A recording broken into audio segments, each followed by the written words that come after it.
fans, it's Michelle Joy Phelps. I'll make this quick because I know you guys want to watch the footage, but grab your piece of the Mayweather versus McGregor action by clicking the Bovada link in our description box below. And if you haven't already subscribed to our YouTube channel, make sure you go ahead and do so. Hey fight fans, it's Michelle Joy Phelps and I'm here with none other than Mikey Garcia. Mikey, of all the times I've seen you, I have never interviewed you. What a shame. Well, there's a first time for everything now, right? Thanks. There is. We're here in Las Vegas for Mayweather versus McGregor. None of us thought this fight was actually going to happen, and here we are. What is your take on it? Yeah, I was one of those guys too that I didn't believe it would happen. Earlier when the fight was announced, I figured, that's just the show, it's just a circus. Yeah. But after I started really looking into it a little more and trying to, really decide what kind of fight it will be, I'm starting to change my mind. I think it's actually going to be a little more competitive and a little more interesting than people are saying. I think I look at Floyd and he's 2 years older now than his last fight against Berto. And even at that fight with Berto and the two Maidana fights, I can see signs of his age, where Maidana was able to land a few shots. I mean, even a jab. Maidana doesn't have a jab, doesn't have a really great jab, and he was able to land it several times where you can see, maybe Floyd's starting to age a little. Well, now you fast forward 2 more years. He might age just enough to give Conor a better chance. Yeah. And not that Conor has the skills to really win or really dominate, but I think he has the skills to make things difficult for Floyd.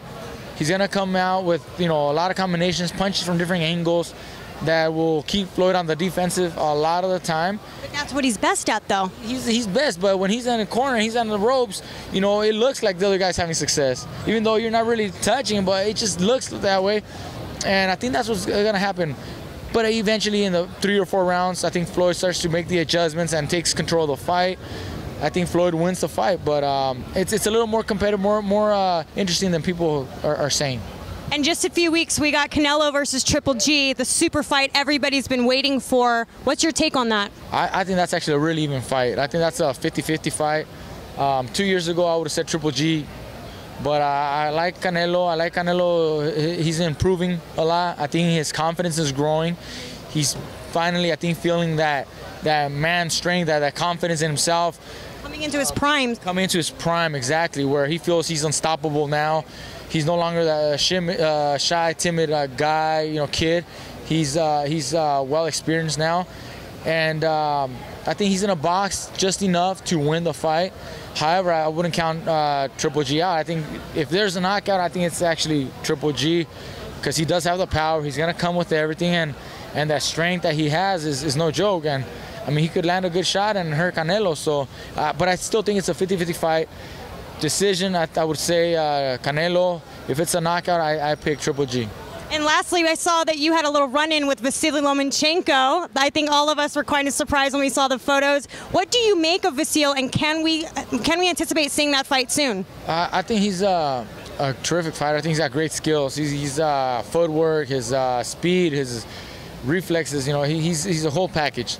I saw him at ESPN for the first time not too long ago, and I shook hands. I wish him good luck. I congratulate him on his success, and he did the same. But as far as actually fighting each other, I don't see him taking the steps to get that fight. When he fought in December against Sosa, he mentioned that he wants to fight me. But yet he picks Marriaga for his last fight. Maybe that was the only fight available, I don't know. But yet, he picked Marriaga, who was a featherweight coming off of a loss against Valdez, and he doesn't move up to 35 yet, Lomachenko. Now, this next fight, I hear he's fighting Rigondeaux. A great fighter, a great matchup, but again, he doesn't move up to 35 yet. So I don't know if he's really, really interested in moving up, or maybe he's planning on moving up next year, but I'm not going to sit around and wait for anybody either. So I don't even know if it'll ever happen. And also don't see Top Rank working on actually fighting, making it happen. I haven't heard nice things from them. They've said some pretty negative things about me in the past few weeks. And so I don't know if they're willing to make that fight, but I mean, who knows? Things change. If the money's right, things change, you know, and maybe that'll happen, and we can actually get the fight. Because a lot of fans and media really would love to see that fight. You know, everybody would love to see that fight. I would love that fight too. Absolutely, so would I. Well, thank you so much for your time. I know you're a busy man making your rounds. What would you like to say to the fight fans? Oh man, just appreciate all the love and support that everybody gives me, and I told everybody, you know, I'll be back. Now I'm here, and I'm delivering, you know, bigger, better fights from now on. So thank you very much. Thank you. Bye, fight fans.